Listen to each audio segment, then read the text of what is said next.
Hey everyone, it's hard to believe, but Labor Day weekend is this coming weekend, which means this will be the last video in the installment of our summer series. So this is episode 6, and in this one I'm going to be talking about decision making when it comes to winter maintenance operations and the data that you have available.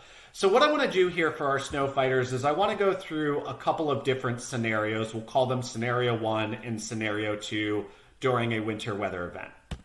So in scenario 1, say you know that the air temperature is 31 degrees and that snow is falling heavily at 1 inch per hour. You have the same information in scenario 2 on the screen right now. So would you make a different decision based on these scenarios? Well, in this case, probably not, because you have the same exact data. So you're probably going to treat the roadways the same exact way in both scenario 1 and scenario 2. Let's take this forward though. What if in scenario 1 you have an additional data point where the road temperature is 29 degrees, and in scenario 2 you have a data point that says the road temperature is 36 degrees?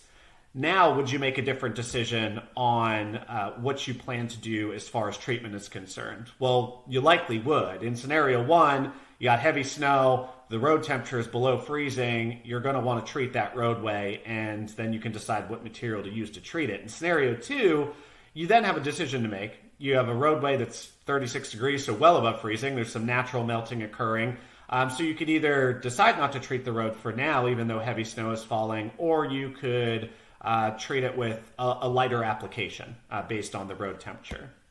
Taking this forward even further, say in scenario 1, you have a forecast within the next 3 hours to plan ahead of time where the road temperature is set to fall to 26 degrees and you only have about 5 pounds per lane mile of residual salt on the road, where in scenario 2, the road temperature is expected to drop closer to freezing at about 33 degrees, but you have residual salt of about 50 pounds per lane mile on the road. So again, just more data presented to you to then make a decision moving forward based on what you see in the forecast. And we can continue this on for 100 different scenarios, but the whole point of this exercise is the key is to having the information to then be able to make those decisions. And that's what we're doing here at Vaisala X-Weather with WX Horizon and the XCast sensors. We are giving you that information to then make those more targeted and efficient decisions to help you to reduce your costs, to improve the quality of life for your employees, to reduce environmental impacts, and a number of other benefits. So our summer series closes out with this episode, but if you're ever interested in more information, you can feel free to reach out to me directly, and I'd be happy to talk to you about how we've been helping communities.